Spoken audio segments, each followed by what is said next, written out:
ఇక్కడ విచ్చేసిన అందరికీ నమస్కారం. ఎస్పెషల్లీ మీడియా మిత్రులకి, అలాగే మై ట్రైలర్ లాంచ్ అనగానే హెసిటేట్ చేయకుండా వచ్చిన నవీన్ చంద్రకి థ్యాంక్ యూ భయ్యా, thank you so much. Okay, యాక్చువల్గా సక్సెస్ రావడం, సక్సెస్ తీసుకోవడం అంటే నేను ఎప్పుడూ కూడా ఏంటంటే నేనేది సక్సెస్ చేసింది ఏమీ లేదు, బట్ నాకు సక్సెస్ని ఇచ్చారు అందరూ.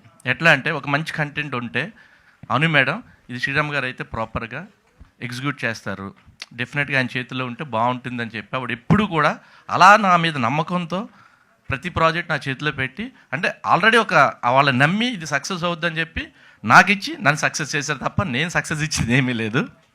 ఓకే, ఈ కంటెంట్ గురించి మాట్లాడాలంటే ఫస్ట్ రైటర్తో మాట్లాడాలి. రిక్కీ చేసిన తర్వాత ఆల్మోస్ట్ నేను ఒక 10 to 15 కంటెంట్స్ విన్నాను. ఎక్కడా కూడా నాకు ఏ సబ్జెక్టు నచ్చలా.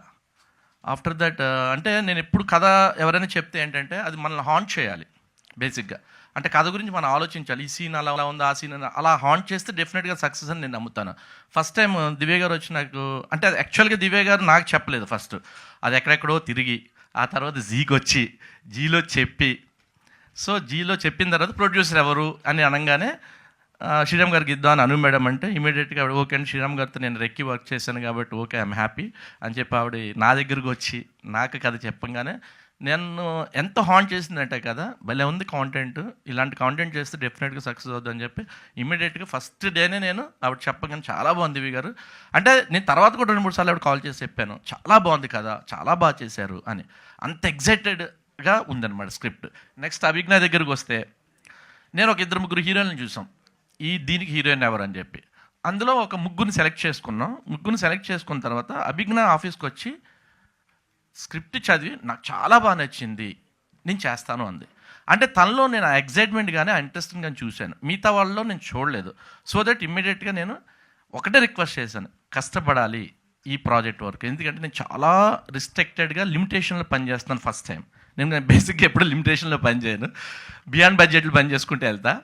సో నాకు ఆ ప్రాబ్లం ఉంది కొంచెం, దీనికి మాత్రం నువ్వు కష్టపడి పని అంటే లేదు సార్ డెఫినెట్గా నేను చేస్తాను అని చెప్పి తను ఎంత బిలీవ్ చేసిందంటే ఈ కథని చాలా, అంటే 110% బిలీవ్ చేసింది అమ్మాయి. అనగానే నాకు చాలా హ్యాపీ అనిపించింది. అంటే ఈ మధ్యకాలంలో నేను ఒక అమ్మాయిని అలా చూడలేదు, అంటే కాంటెంట్ నచ్చి నేను చెయ్యాలని తను ఫిక్స్ అయిపోయింది మెంటల్గా, అలాగా తను ఇక్కడికి వచ్చింది. అఫ్కోర్స్ మిగతా వాళ్ళు అలా కాదని కాదు కానీ, బట్ డైరెక్ట్గా నేను ఆ ఇంట్రాక్షన్ చూశాను, ఆ అమ్మాయిలో ఆ బిలీఫ్ని చూసా, ఈ క్యారెక్టర్ నేను చేస్తే డెఫినెట్గా నాకు మంచి పేరు వస్తుంది, సక్సెస్ఫుల్ ప్రాజెక్ట్ అని చెప్పి ఆ పిల్ల అంత బిలీవ్ చేసినప్పుడు ఏంటంటే ఆబ్వియస్లీ అంటే దిల్ పుట్ మోర్ ఎఫర్ట్ అనమాట దానికోసం. నెక్స్ట్ ఇంకా మా కృష్ణ గారు కూడా లేరు ఫస్ట్ నిజం చెప్పాలంటే ఈ ప్రాజెక్ట్లో ఎవరెవరిని అనుకున్నాం, లాస్ట్ మినిట్లో మేము చూసిన తర్వాత ఇలాంటి కాంటెంట్ని మనం ఎగ్జిక్యూట్ చేయాలంటే అలాంటి డైరెక్టర్ నేను అంటే బెటర్ అని చెప్పేసి ఆయన నేను రిక్వెస్ట్ చేశాను. అంటే యాక్చువల్గా ఆయన చేసే మూడ్లో లేడు, ఆయన వేరే వేరే వర్క్స్లో ఆక్యుపై ఉన్నాడు. అందుకని నేను రిక్వెస్ట్ చేస్తే ఆబ్లిగేషన్ మీద నా మాట కాదని లేక లేదు సార్ చేస్తానని చెప్పి ఆయన రావడం, అంటే సెట్ ఆఫ్ థింగ్స్ లాగా ఈ ప్రాజెక్ట్కి అన్నీ అలా కలిసి వచ్చినాయి. తర్వాత మాకు అఫ్కోర్స్ క్యాస్ట్ అండ్ క్రూలో కూడా ఏంటంటే నేను చాలా బిజీ ఉన్నాను వేరే వర్క్స్తో, సో దీని మీద ఎక్కువ ఫోకస్ చేయడానికి లేకపోతే నేను ప్రవీణ్ నా ఫ్రెండ్ని అడిగితే దగ్గరుండి తను ఎగ్జిక్యూట్ చేసి ఏం కావాలో అది ప్రతిదీ తన నెత్తి మీద వేసుకుని పనిచేశాడు. అలాగే మా అంజీ, బాలు అందరూ కూడా ఎంత కష్టపడ్డారంటే, మా సిద్ధు వీళ్ళందరూ కూడా ప్రతిరోజు ఈ ప్రాజెక్ట్ మీద ఎంతో ఎఫర్ట్ పెట్టి పనిచేశారు.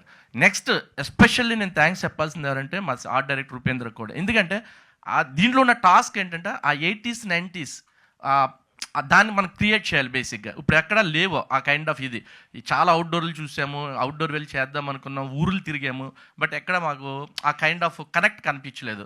సో ఇక్కడ వరకు మనం ఎక్కడి వరకు ఏం చేయగలుగుతాం అని చెప్పేసి కొన్ని ఫిక్స్ చేసుకున్న లొకేషన్స్, అక్కడ సెట్ ప్రాపర్టీ మమ్మల్ని తీసింది ఏంటంటే సెట్ ప్రాపర్టీ అండ్ కాస్ట్యూమ్స్. అలాగే అంజలి గారు డిజైనర్ కాస్ట్యూమ్స్, ఎందుకంటే ఆ టైం కాస్ట్యూమ్స్ ఎట్లా ఉంటాయి వాటి మీద రీసెర్చ్ చేసి అవన్నీ నెంబర్ ఆఫ్ ఎగ్జాంపుల్స్ తీసుకుని దీన్ని కంటెంట్ని ఇట్లా తెరకెక్కించాం అనమాట. Thank you one and all, ఇంతమంది సపోర్ట్ చేశారు. ఎస్పెషల్లీ నన్ను నమ్మి ఈ ప్రాజెక్ట్ నా చేతిలో పెట్టినందుకు Anu madam thank you so much. Thank you sir, thank you so much. ఆ తర్వాత మా డైరెక్టర్